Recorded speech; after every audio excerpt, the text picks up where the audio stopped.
Hello, everybody. It's the Rotoworld Football Show. I am Patrick Daugherty, joined by Denny Carter and Kyle Dvorchak, where we will continue to assess the fallout from the 2023 NFL Draft. Take a little look ahead, some vexing dynasty draft questions, assess some of the minor news that's come out this week. Jerick McKinnon has finally re-signed with the Chiefs. I'm going to ask Kyle and Denny if Anthony Richardson's the QB1 in dynasty drafts, like super flex 2 QB dynasty drafts. He wasn't.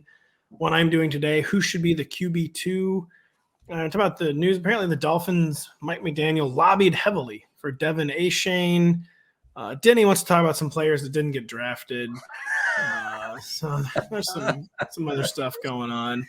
You sound so excited about it.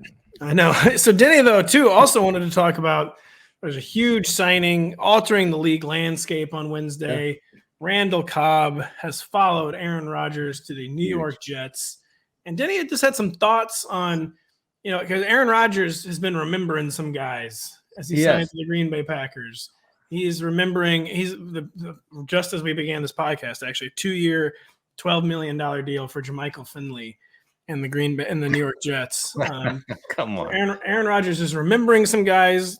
Tom Brady remembered some guys when he was the Bucs quarterback, but Denny argues it's a much different situation with Aaron Rodgers. A little. I think context is important here, as it usually is. By the way, honestly, Pat, I don't think we can joke about Jermichael Finley signing with the Jets because probably not. Because there's like a decent chance that Finley, who has been retired for 9 years, could come back for this. Kyle, do you remember Jermichael Finley real quick?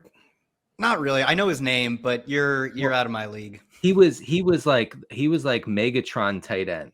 He was one of like the original. Like Rotoviz dynasty superstars, basically. Man, very excited about. I like this. I'll have to look into his game. He had real draft capital too, though. He wasn't like Tyler Johnson or something where he was like. No. He was very exciting. Unfortunately, I think he suffered a serious brain injury. But anyway, we're back to Randall Cobb now. This is first. There are so many points I want to make, but the first point is that Aaron Rodgers is an expert gaslighter. Okay, he is. He actually is. He's uncanny at it. He gaslighted every football fan in the world. Gaslit by saying there is no wish list. I have no wish list for players. This is what he said, a list of wishes. This is what he said. Are you serious? He said that. Now, the wish list included Allen Lazard, who plays for the Jets. Tight end. Randall Cobb, who plays for the Jets now. Okay? Also tight end. Mercedes Lewis, who will play for the Jets. Tight end. Okay.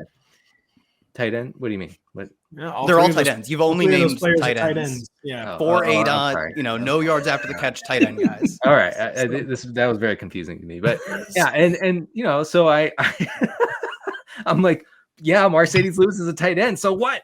Denny having another medical emergency. He told me last week when I forgot about the Elijah Moore trade that he thought he was having a medical emergency. I was like, did my brain stop working? So I've had Jets fans telling me all day that this is exactly like when Tom Brady went to Tampa Bay and he brought Rob Gronkowski with him, which, you know what? That is his buddy, and Randall Cobb and Aaron Rodgers have been buddies for 15 years or whatever. So that is, in that way, it is similar. In one other way, it's not similar in that Robert Gronkowski is the greatest tight end to ever play football, and Randall Cobb is a journeyman slot receiver. So I don't know if it holds up, in the court of public opinion. Well, Denny, Denny, I'm going to side with the Twitter eggs on this one. I think the two things are similar. I think they're both nepotism-based men at their profession, right? They're trying to bring their friends along for the ride. Gronk gets to show up like 3 weeks into the season and be like, yeah, I'm on the team now or whatever, after just hanging out with Brady in the offseason. Antonio Brown followed him from New England, then to Tampa Bay. I'm just going to say, much like their success in the NFL, Brady's just damn good at nepotism, and Rodgers is not particularly good at that part of it. That's actually a really, really good point. Like that Brady's Good Old Boys network features players who are actually good. Yeah, like just do that. Aaron Rodgers is like, Jake Kumro is like 38 now, dude. I don't know what to tell you. Joe Douglas says, and then darn, deal's off, Aaron Rodgers says.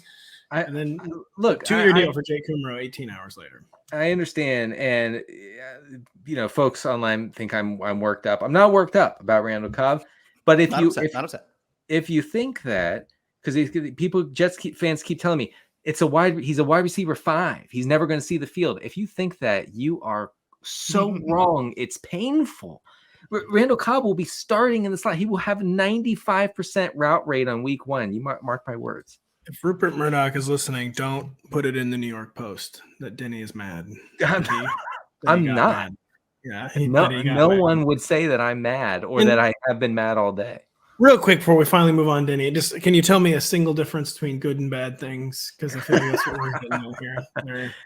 I've been online enough to know that there is no difference. No difference between good and bad things. Well, I'm going to throw you guys a curveball. I'm going to deviate from the show sheet. Not that much because this is on the show sheet. But we spent all this time talking about Aaron Rodgers. We might as well talk about the guy who's going to succeed him at quarterback in Green Bay, Jordan Love, who arrived in the league, of course, as a first-round pick in the year 2020, and then proceeded to watch the player in front of him just burn the league to the ground and win back-to-back MVP awards, for then burning the league to the ground in a much different way and being terrible in 2022, and then holding us all hostage all off season. But Jordan Love, he fell to the end of the first round in 2020.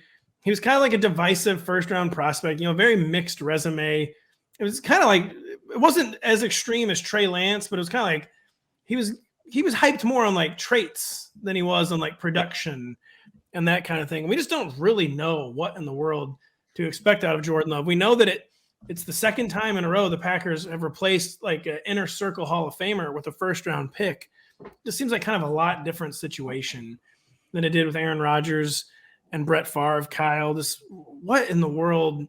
What are like the proper expectations, especially in fantasy, for Jordan Love in 2023? Is there any QB1 juice here at all? Yeah, from a fantasy perspective, I really struggle to see like where any excitement would come from. Cause like, even if you just grant that like, let's just pencil him in. If I'm doing projections, pencil him in for like average efficiency. Let's say I'd say that'd be a good outcome, right? If the Packers get at this point an average quarterback from a guy who was a pretty mixed prospect and then doesn't play for 3 years. It's been 3 years already. My God. It is unbelievable. It's been 3 years. Yeah. To get average level play, like league average, he ranks 16th in every stat, would be kind of a win. I'd be happy with that if I was a Packers fan, essentially. And I just don't see how that translates to any meaningful amount of QB production because the Packers don't play offense in a way that is going to foster good quarterback play unless that dude has a 7% touchdown clip like Aaron Rodgers did when he was a good fantasy quarterback. He wasn't that guy last year. Last year, they were minus 3% pass rate over expected, 28th in neutral situation pace. And those are like the type of stats you see from teams that want to win games 13-10.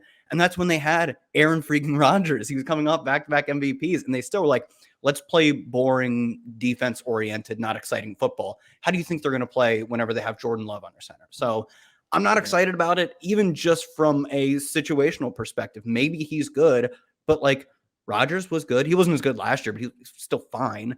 If they weren't going to open it up with that guy, they're not doing Jordan Love. Yeah, Aaron Rodgers' lawyer, Joe Rogan, has contacted me, taking umbrage with that I said that he was horrible last year. He wasn't great, though. He was way fall off from that 2021 and 2020 guy, for sure. It was concerning. I may have overstated the case just a little bit. But yeah, it was actually the worst season of his professional career. Almost any way you slice it, it's really close to his first year as starter as Green Bay. And Denny, one of the reasons Jordan Love was divisive coming in 2018, he's really, really good at Utah State in the Mountain West. 2019, rather infamously, in 13 games, he had 20 touchdown passes and 17 interceptions. He had 0 rushing touchdowns. It was a really, really just like really curious mixed final year in college for Jordan Love. And do you have anything to counter what Kyle said? Or there's nothing QB1 to see here, is there? I don't think so. I am a little more optimistic about Jordan Love based on the fact that he sat for 3 years, but he was going to sit for 15 years if Aaron Rodgers stayed there for 15 years. Like there was no scenario in which he would usurp Aaron Rodgers, just like Aaron Rodgers sat for however many years behind. Also 3. Brett Favre and Aaron Rodgers. Every time Aaron Rodgers got into a game when Favre was faltering at the end, you just knew you knew, okay, well, this guy's like a top tier starter in the NFL. Obviously, you don't know that with Jordan Love, but I draw some hope, some optimism from his second half performance last year against. I forgot how the flame that lit in your heart that one half. I mean, that one like deep slant to Christian Watson where he took it, I think, all the way. It did doing a lot of lifting here. That lit a fire inside Denny. Yeah. He completed 6 of 9 passes for 113 yards and a touchdown. His adjusted hope springs eternal, fellas. And it is spring, so this makes sense. Adjusted yards per attempt in that game is nearly 15. He has some ability to move around the pocket. I don't know if he's going to add a bunch of rushing fantasy production. I don't think he is. I think it comes down to like if Matt LaFleur is going to run this offense in the same extremely boring way they did last year, then I guess there's probably nothing to see here as far as like every week starter situation goes for Jordan Love. If they change a little bit, if they are a little more up tempo, if they are a little more pass heavy, then I do think he's worth monitoring, but he'll probably be a streamer most likely. It really is what Pat. I think it is really going to be Aaron Rodgers' lawyers coming down hard on us after first you saying that it was a horrid season, but second you giving Jordan Love the credit to call 20 touchdowns and 17 interceptions curious, whereas most people would call that a disaster. It was Rodgers not happy about that one either. And I think you guys got to the heart of the matter for Jordan Love for 2023, where even if he does come out looking like a new player than we saw his final season at Utah State, just like a really polished, like a guy who actually did learn by sitting, which did happen with Aaron Rodgers, I suppose. But even if he looks really good, the system is just going to really be working against him. And especially with the receiver core still in flux. I mean, we saw a lot out of Christian Watson as a rookie, but still by no means a loaded skill core for the Packers. And so that even if Jordan Love looks better than expected, he's not going to – he's athletic, but, yeah, he was never didn't operate like as a dual threat at Utah State. And it's not going to – even if he's better than expected, it's probably going to be like a wait till 2024 situation with Jordan Love. And there's just no reason to get excited about him in fantasy this year. There is a lot of reason to get excited with the next player we're going to talk about in redraft. We've already debated Anthony Richardson a lot in redraft, and I'm currently doing my first dynasty rookie draft. It's a super flex, so quarterbacks are valued very heavily. Bijan Robinson did go with the 1-1 to Fantasy Mansion, Matt Kelly, going against the grain here in the super flex. Anthony Richardson went second. I had the third pick because I traded up for it. No, I had the third worst record, so I got the third pick. I was like, okay. It's super flex. My quarterbacks last year were Russell Wilson, Trevor Lawrence, and Carson Wentz. So I needed a quarterback. I took a quarterback. I took Bryce Young. I never even really considered CJ Stroud. And who would you consider the clear QB2 from this rookie quarterback class for 2023? Denny, I'll start with you. Clear QB2. I mean, I got to go with Anthony Richardson. No, he's the QB1. So who is the clear QB2? Oh, I thought you were saying Bryce Young goes. No. So I would have taken Anthony Richardson if I had the pick. Anthony Richardson is like basically the consensus QB1 for 2023 and in Dynasty and Superflex. Who would you say is the consensus QB2 behind Anthony Richardson? I think Bryce Young. There are some things about Stroud that freaked me out a little bit, and Bryce Young. Look, I'm an analytics guy. I never watched a game. I never will watch a game. But everything I've read about Bryce Young over the past couple months says that that dude is potentially special. And I don't mean that I've completely given up on the idea that he's too small, because I do believe that he is too small.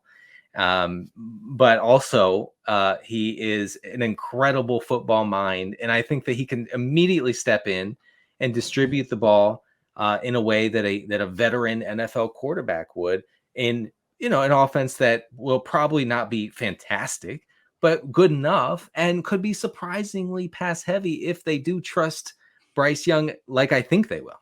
Yeah. Before I go to Kyle, I mean, the reason I took Bryce Young is just between CJ Stroud and Bryce Young, I would say Bryce Young has the most concerning question mark, and that is his height.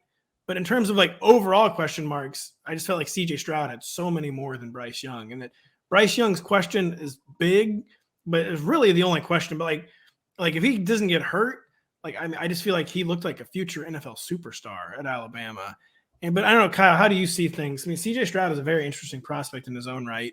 Who do you think should be the second quarterback off the board after Anthony Richardson? Yeah, early in the offseason, at the point in which we thought CJ Stroud was going to go first overall, if you remember many years ago in this long draft process, that was something that actually happened. I actually thought like CJ Stroud's analytic profile was slightly better than Bryce Young's. They're actually both like stunningly similar in terms of just like the raw stats they put up, their trajectory in the NFL, where they both sat as freshmen behind a future NFL quarterback to go on for 2 like purely elite seasons. But Stroud was a little bit better in like EPA per dropback type of stats. So I gave him a little credit there. But given that the NFL, you know, it was 1A, 1B, I like them both. Given that the NFL seemingly really decided on Bryce Young being the number one, he clearly became the number one by the end of things. It was expected weeks ahead of time, and it was clear that the Texans also had him number one. So I think that the NFL widely, almost unanimously agreed that he was better than Stroud. I'll split it back that way. When it was going Stroud one, I probably would have went with my own gut and went Stroud, but I am going to take, I'd take Bryce Young where you took him too in super flex drafts. And I think, I don't know, I kind of think the opposite of like Stroud's, his shortcomings, right? I think he does have one pretty potential kryptonite, which is he was bad under pressure in college. There's not a way to split it, right? He has the athleticism to scramble, but he didn't really do that, right? He just let the pressure get to him and throw inaccurate passes. So I do think that, although pressure statistics are very like fluky, hard to pin down, that is a concern for him, that if he gets into the NFL and teams can just rattle him by blitzing, or teams with good pass rushes can rattle him, there's just not that type of silver bullet in the on-field game in Bryce Young. Off-field, if you count his height off-field, he carries that height with him when he goes into the locker room, so I'll count it as an off-field. It is a major off-the-field concern, Bryce Young's height. Yeah, that is obviously a concern. And what he comes in, what it is, like 204, dude is not playing at 204, right? He how many gallons of water did that poor guy drink before he weighed in at the combine? So sure, those are concerns, but you just cannot find a hole in his game when you look at the spreadsheets, where, unless your spreadsheet has height, of course, whereas there's at least one kryptonite for CJ Stroud.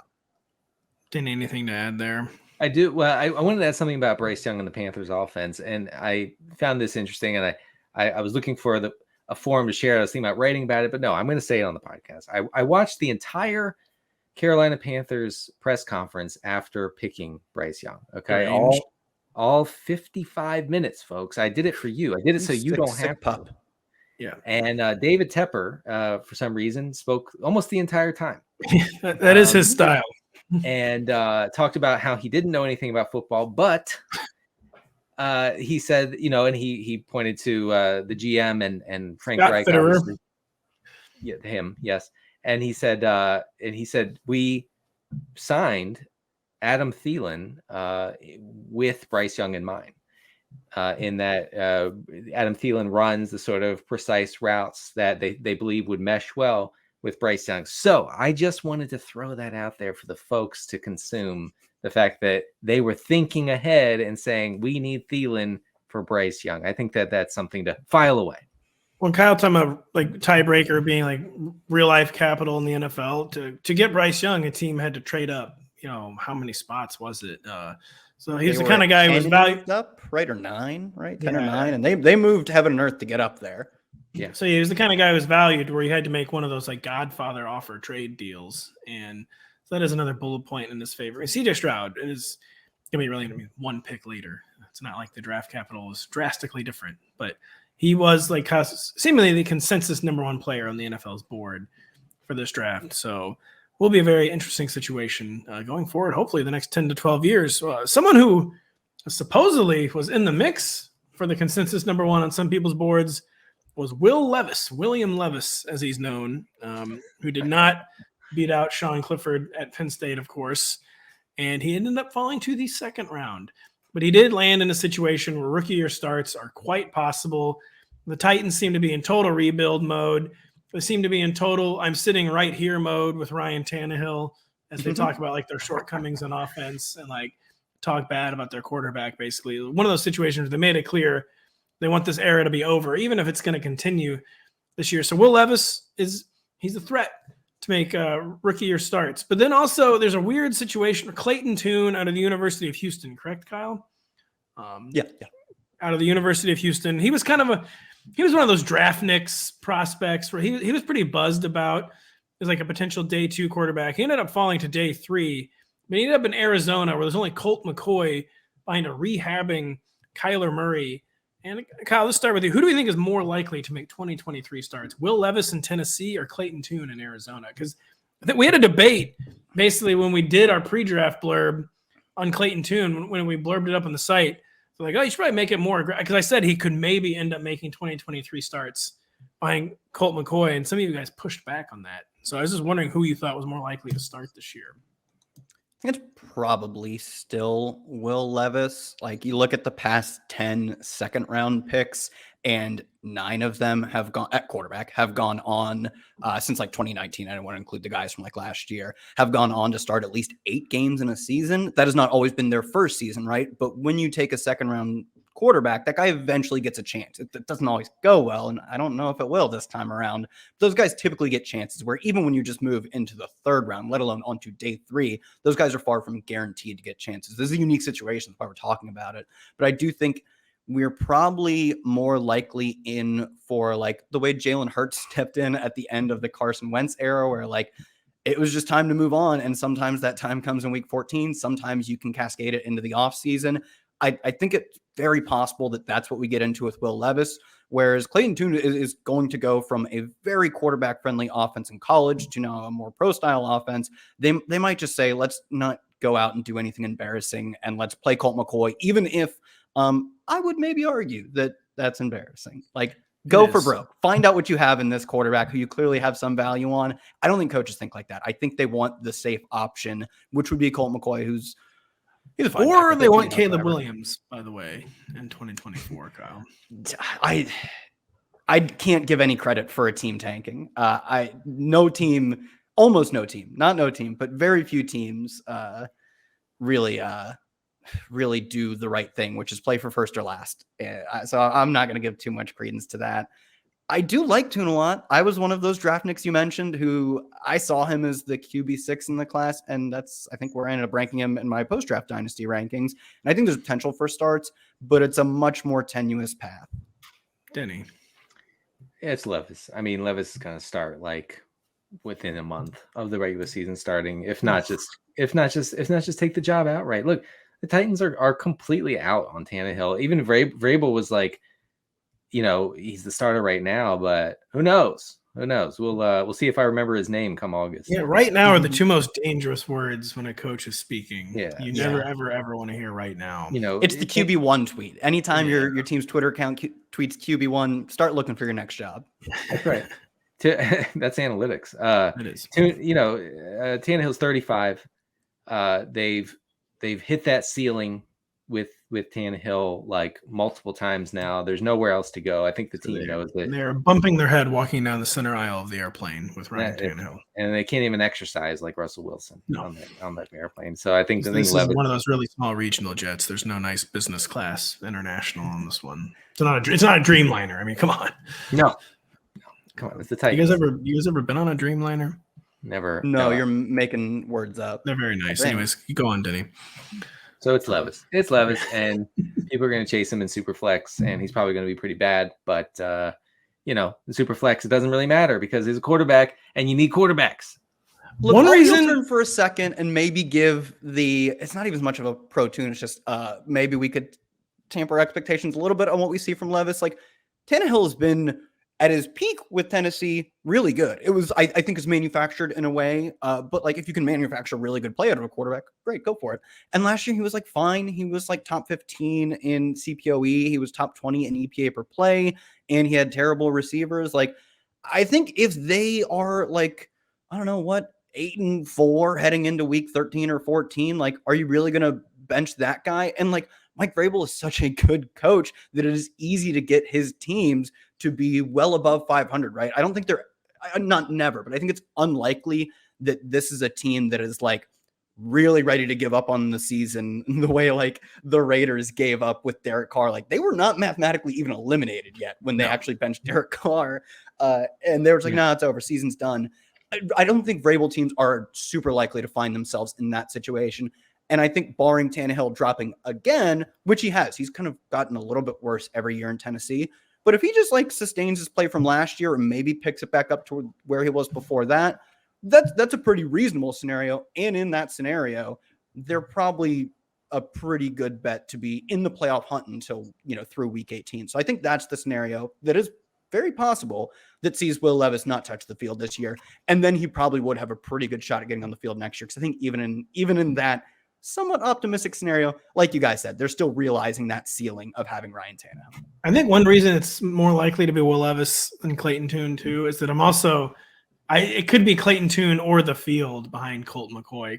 Colt McCoy will get hurt. He's like in that stage where he gets hurt every time he plays. And I wouldn't be shocked if during training camp, if things aren't looking too bright behind Colt McCoy, they could be like the team that signs Carson Wentz or whoever is out there. Carson Wentz is still a free agent, I believe, right? And or it could just easily asked that question like 10 minutes ago. It could easily not even be Clayton Tune as the number 2 quarterback for the Card. I mean, it could be Clayton Tune. 5th round draft capital is not nothing, but it's not like you're not coming into camp as a 5th round quarterback and being like, hey, he's got no competition for this number 2 job right now. And I could easily just see the Cardinals adding another quarterback as Colt McCoy, because Colt McCoy, he can't play a football game without getting injured at this stage. He's like so brittle. Like it's every time he gets hit at this point. Yeah, every time he gets hit, he's injured. And I could see it not even being Clayton. So Clayton Tune, a really interesting prospect. He's like a fun guy to draft in like these dynasty super flex leagues. But yeah, the dream has a long way to go before it comes to fruition with Clayton Tune. So Will Levis is unfortunately the very, very sensible choice to be more likely to make rookie year starts than Clayton Tune. We'll stick with somewhat obscure rookie topics where apparently the Texans, what round did they take Tank Dell in? Kyle, do you know off the top of your head? I can't remember. Third round was top of the third, I believe. That's right. It was in the top 70. Pick number 69, actually, for Nathaniel Dell out of the University of Houston to the Houston Texans. And we got some early steam on this. We got like a buddy narrative going where CJ Stroud told reporters this week, he told the Texans to go out and get Tank Dell. Like, if I'm coming to Houston, I want Tank Dell to be in Houston. Denny, how much are we putting in this narrative? Are we getting excited about slot man? He is a slot man. Correct me if I'm wrong. Big time. Yeah, very small. He's very tiny. Yes. Very small slot guy. Very tiny, but humongous college numbers. And Kyle said a very friendly system. But interesting prospect, Tank Dell. Top 70 pick. Apparently was personally requested by CJ Stroud.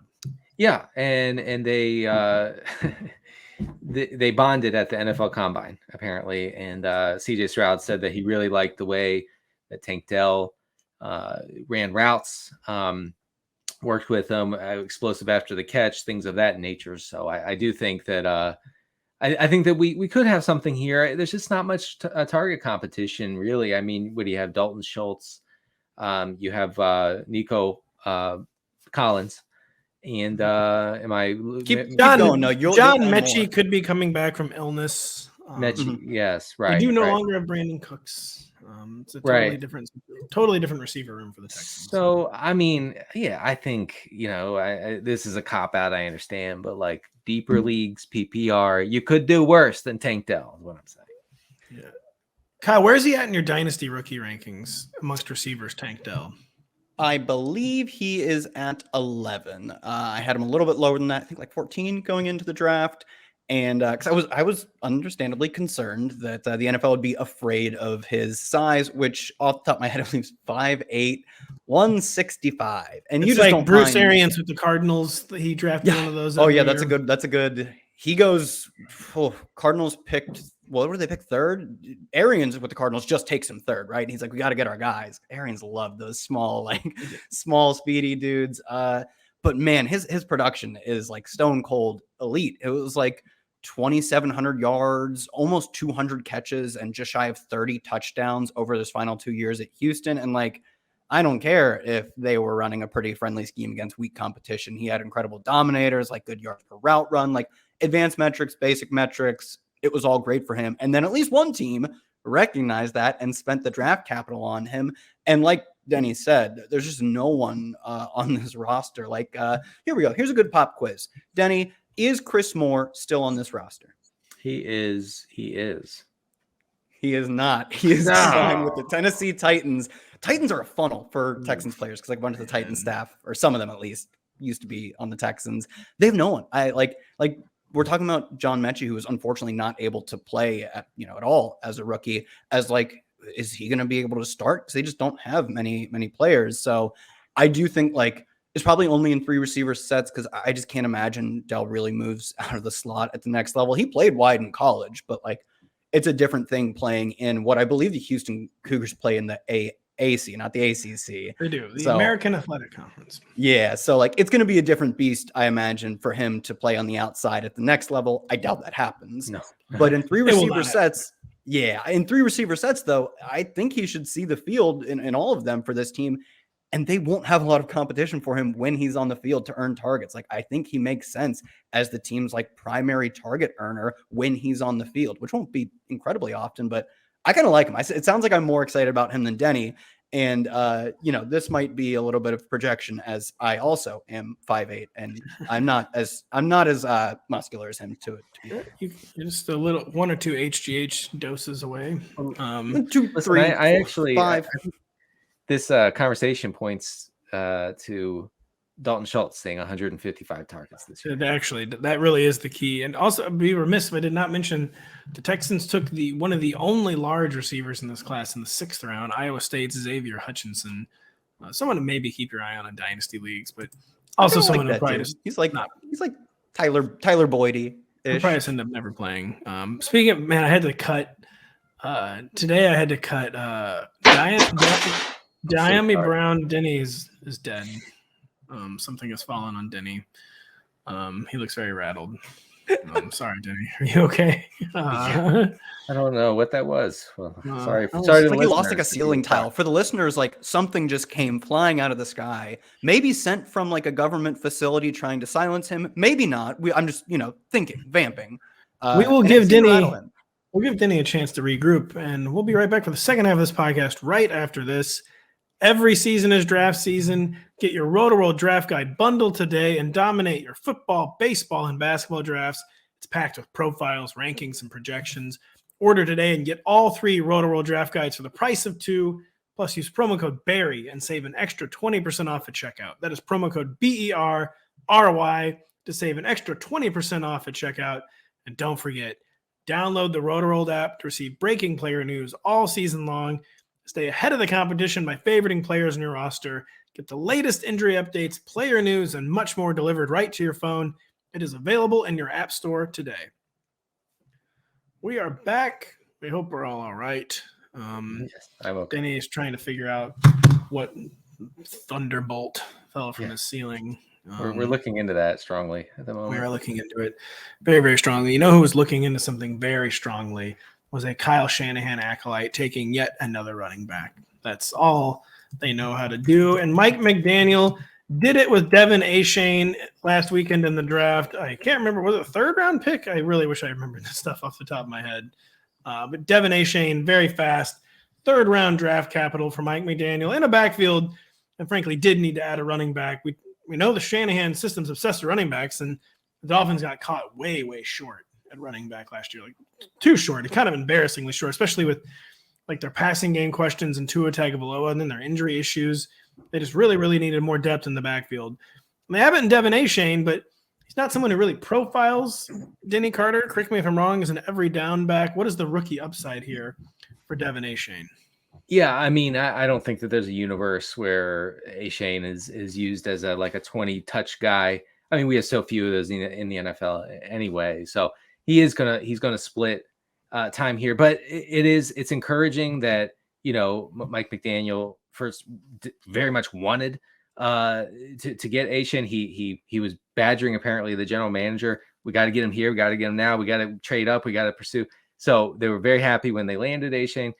Also, he mentioned as he does because he's obsessed with speed. He's an analytics dork like us, and so he says, I mean, he fits what we're trying to do here because he's incredibly fast, and he is indeed fast. Maybe Kyle can mention just how fast he is, but he fits well with in an offense with Jalen Waddle, with Tyreek Hill. I think that his receiving potential is pretty nice here. I mean, we're talking about inserting an extremely fast, talented player into an offense. 3-2, by the way. So Right. shockingly fast for any position, especially a running back. And he's entering a Miami offense that was, while Tua was healthy last year, was top 5 in EPA per play. So efficient offense. I don't think it'll take many touches for Achane to get there for fantasy purposes.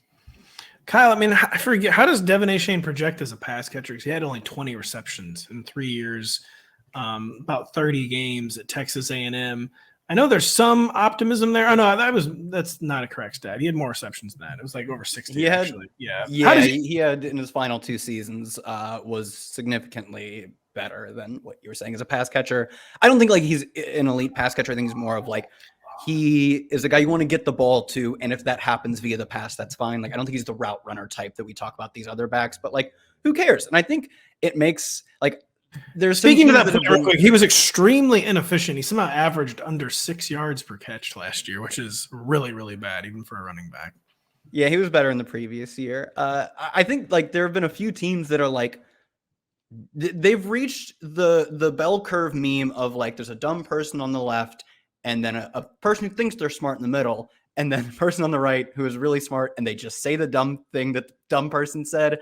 This is a team that has reached that, because you're like, it's football, draft all the fast players and get the ball to them. And you're like, no, you got to look at advanced metrics and stuff.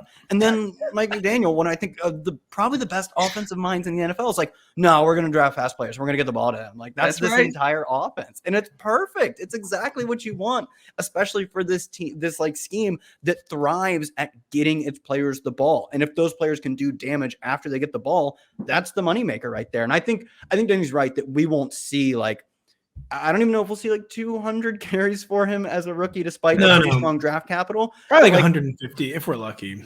That's kind of what I'm thinking, is somewhere in that, like J.K. Dobbins. I don't remember if anyone remembers those dynasty heads, Kerryon Johnson, and I come up with those guys because they were both like extremely efficient, just on a simple yards per carry basis, extremely efficient. And I think maybe Achane has more of a potential to do damage as a receiver too, just because I think this is the perfect scheme for whether or not he was particularly efficient in college. It gets its players the ball in space. It does like the perfect thing. So I'm excited for his efficiency. I don't know. I doubt, and frankly, he's 188 pounds. I doubt he'll ever even top 250 touches total. I know he won't really as a rookie, but I do think it's pretty fair to say he'll be one of the more efficient backs if he lives up to his potential.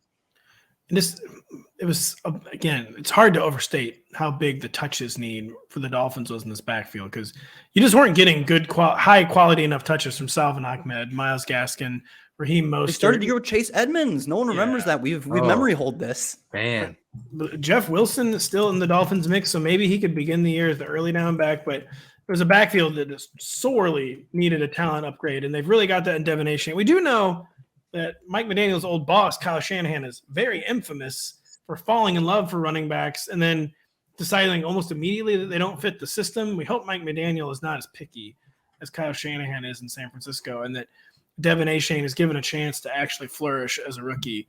But it certainly seems like a very good – he could definitely punch above his literal and figurative weight. Yeah. I think one thing that makes me feel good about that not being the case, I totally agree. It is very funny that you get the Shanahan tree guy pounds the table to the GM to get his man at running back, and he's not the guy, it turns out. I think this time, famous last words, I think this time was probably different because stylistically, like, Achane is a perfect fit for this team because, most importantly, he was consistently day in and day out comp to Raheem Mostert. You know who thrives in this system? Of course, Raheem Mostert, who is on this roster right now. But, he talked about like Colt McCoy guys who just like, you can't get this guy a lot of touches. It's just like fact of the matter. That's Raheem Mostert, right? So I think because he comps so closely to Raheem Mostert, who's been so successful in this scheme, I mean, even just the speed of Raheem Mostert is like unparalleled. He does have like every single year that he's healthy, next gen stats is like fastest ball carrier. It's Raheem Mostert every time. He's like very much like that. I think an important difference between Mike McDaniel and Kyle Shanahan here too is, whereas Kyle Shanahan basically has absolute power in San Francisco, Mike McDaniel has nothing even resembling that in Miami. So he truly did lobby heavily for Devon Achane, like the reports say. He's going to be invested in making this draft pick work. And where it's not like Kyle Shanahan, who's like basically the de facto GM in San Francisco, can just like cast you aside after using like a second round pick on Right. you. So I think it will be really. Any closing thoughts on Devon Achane, Denny, or do I need to move on? I mean, the Dolphins' backfield was productive on a per touch basis last year. Top 10 EPA in the second half of the season in rushing EPA, and that's with guys like Jeff Wilson, like a Mostert. I don't know if you would say those were replacement level things of that nature. Yeah, they're probably more than a replacement level. But if you put someone exciting and extremely fast back there, I like his chances, folks. Speaking of exciting and extremely fast and potentially replacement level, Jerick McKinnon is finally back with the Kansas City Chiefs after just seemed like a pointlessly long courtship between the two. I think it was maybe for technical reasons related to the kind of contracts veterans can sign. Something happens after the draft. I forget what it is, but I think it was kind of like a technical hang-up. While Jerick McKinnon was not back with the Chiefs, he is back with the Chiefs. I mean, the Chiefs' backfield is just kind of a crazy right now. Like they turned down Clyde Edwards-Helaire's fifth-year team option. I forget, did they add anyone in free agency? I don't think they did. It's just Isaiah Pacheco. Was it Latavius Murray that they added, if No. I remember correctly? No, they have apparently Michael P. Ryan is on the roster, blast from the dynasty past. So it's basically Isaiah Pacheco and CEH, and then Jerick McKinnon, who keeps kind of like defaulting into PPR value. Denny Carter. Yeah. Any reason to be drafting Jerick McKinnon in the summer? It's just kind of a classic thing. You got to aim higher. You got to take higher upside flyers, and then just knowing in the second half of the season you'll be adding Jerick McKinnon in your PPR leagues. Yeah, I mean, I've already come to grips with the fact that I'm gonna be touting him as early as week 3, probably as a PPR back. You have to get off the waiver wire. Yeah. Here's the thing about the Chiefs' offense is that they don't run the ball near the end zone, and that's good for guys like McKinnon and guys like Travis Kelce. You may have heard of him. Patrick Mahomes averaged 4.3 pass attempts per game inside the 10-yard line last year. 4.3. The next closest was Kirk Cousins, with 3 attempts inside the 10. No one was even in that range outside of those two, right? So you get basically 4.5 Mahomes attempts inside the 10. They're going to the tight ends and the running backs primarily. Only Austin Eckler last year had more targets inside the 10 than Jerick McKinnon. That's where his value comes from, and that's what made him so maddening from like a regression standpoint last year was that we kept saying it can't happen again. He can't score 2 touchdowns on 3 receptions while playing 28% of the snaps. He can't do it, but he did, because it's all the Chiefs do is check down to running backs and tight ends where it counts. Yeah, man, that's one of the crazier stats I've heard all offseason is 4.3 pass attempts per game inside the 10. Yeah. Wish I had known that stat last year. I don't know if it would have changed anything. I was going to say, you'd have really started liking this Mahomes guy at that point, right? True. Yeah, he's quite good. But anything to add? Denny put quite a bow on the Jerick McKinnon situation there, Kyle. Anything to add? Yeah, I think he hit on the major points. Like, regardless of like how he's used, in that he's not going to get many carries and he won't get like goal line carries. He basically looks nothing like a traditional running back. He's a really good he's a really good player, I think. And 2, he's really good in the usage that he does get. It made him last year a top 30 running back in just total expected fantasy points. So Denny hit on all the major points. He gets used in the way that we would want a pass catching running back to get used. It's kind of optimal for what he can do. And just to hit home how frustrating he can't keep scoring touchdowns at this clip. Gets 13 touches. Oh, I remember this one. It's super chalk DFS. Like, oh, regression's going to hit this guy. You just wait and see. You flip the cards. He's like 30% rostered. And you're like, the fish are dead today. And then he goes 7 for 112 and 2 touchdowns through the air. Yeah, just that's a by the way, Jerick McKinnon has proved just as you should never log off and never, ever, ever log off. You should never release in your dynasty leagues. You hold until the end of time. If you drafted Jerick McKinnon when he was a rookie in 2003, you just hold. Never release. Never, ever, ever release. Although I did just release Diami Brown. So that means he's going to break out this year. Yeah, that probably won't backfire. No, never log off, never release. We're going to end the show talking about 2 players. Craig originally wanted to talk about a Monday, and we vetoed that. No, we just didn't have enough time.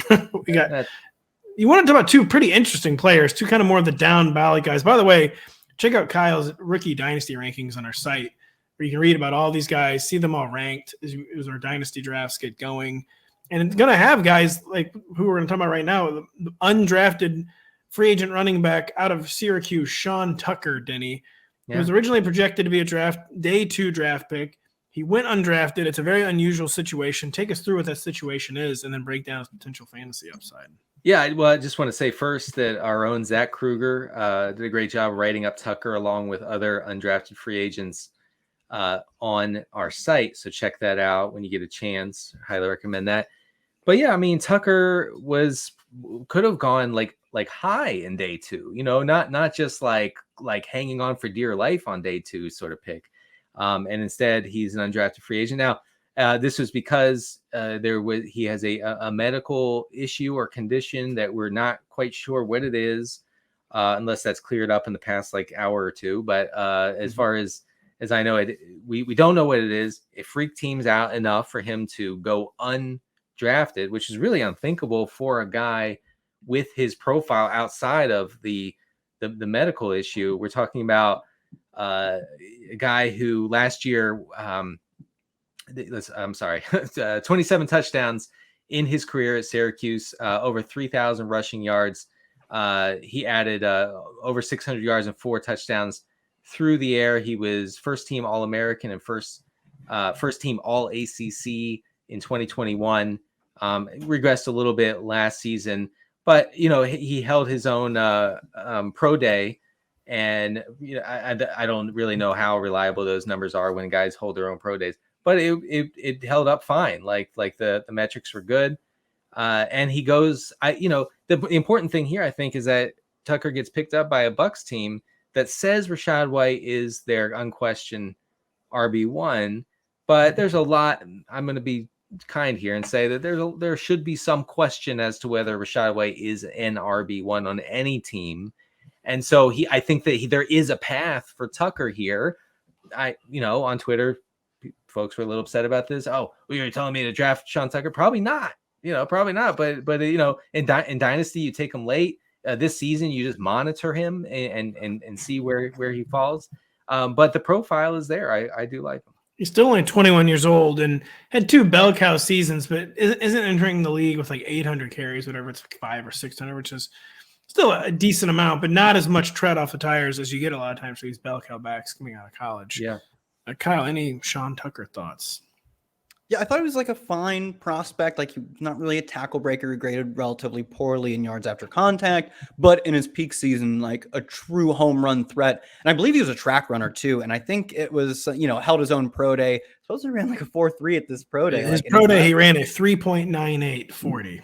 Yeah. When you adjust up the extra 0.05 seconds too, it's still 4.03 or whatever. Yeah, these again, I agree with that. You take these with a grain of salt, right? But he does have a track background, so it does check out that he would be among the faster players, even for his size. I mean, really the hang up for me is frankly just the investment the team made in him, and maybe it is simply the medicals. They totally buy his talent, and they just weren't willing to spend a draft pick on it because of this mysterious medical thing. I don't know, though. You just don't see a lot of UDFA guys really come in and make much of an impact. It is a very clear path.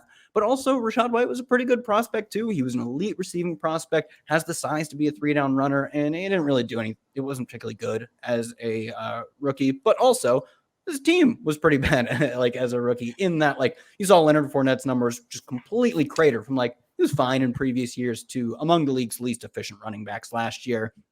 Got on the field a decent amount, and even supplanted Fournette briefly as a starter. So I still mostly am holding the faith in Rachaad White, specifically because the team invested nothing, absolutely nothing in guys to potentially supplant him. Tucker's a fun UDFA stash for me. I'd like to get him on some dynasty teams, but I'd really try and temper expectations just for a guy who a team has spent so little on.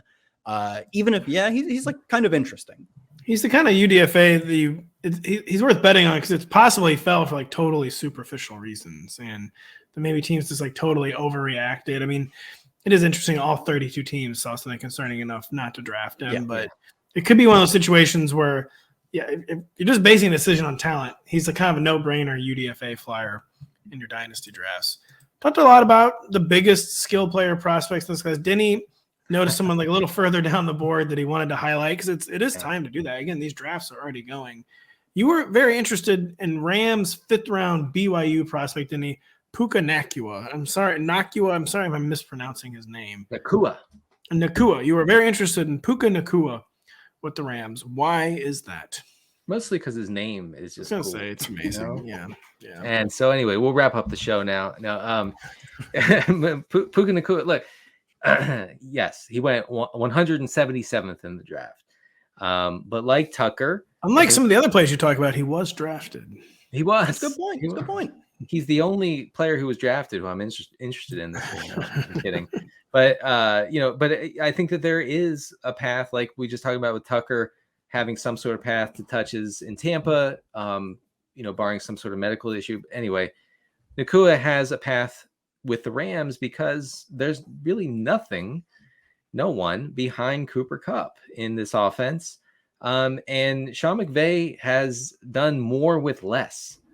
When you're talking about a receiver like Puka Nacua, he had a 3.45 yards per route run last year. That was third highest in the entire nation. He was at BYU last season. He was a transfer from Washington.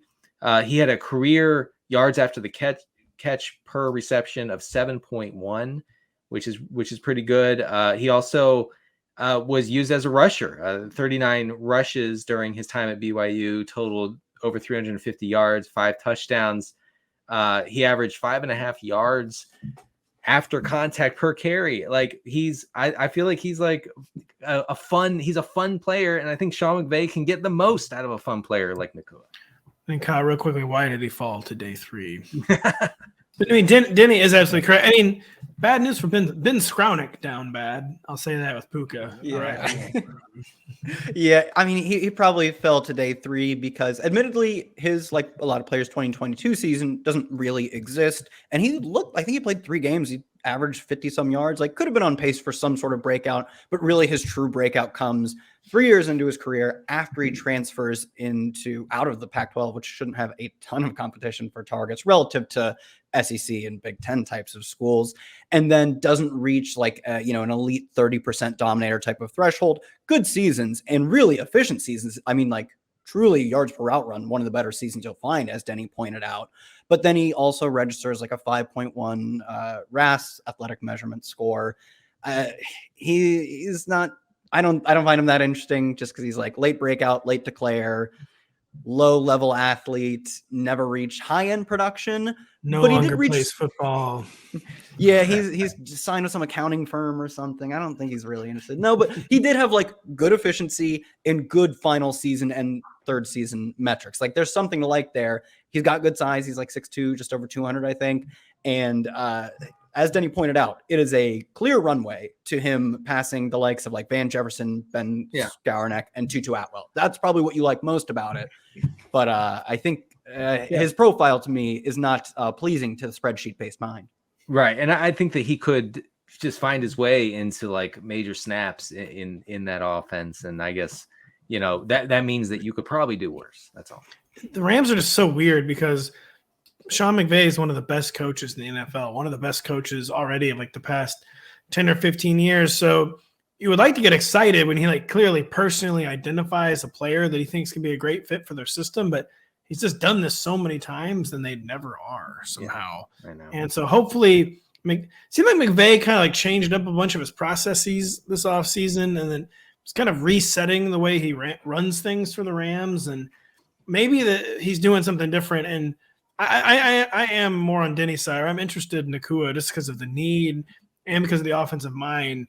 I just know like anytime Sean McVay pounds the table for someone, it seems like it ends up not working. But it does seem like that they've kind of changed. Weird how that's a consistent through line of a lot of these coaches just pounding the table for players, and it doesn't work. They need to listen to spreadsheets more is what they need to do. So, and we need to end the show more. It's over. So, bye. Yeah. Hope you're happy with yourselves. That was a really good show. Really, really good show. We made not a whole lot going on this week. And we found a lot to talk about. We hope you enjoyed listening. We hope you enjoyed listening on this Wednesday. We'll be back next week on Monday and Thursday. So for Denny Carter, for Kyle Dvorchak, I am Patrick Daugherty. We'll be back.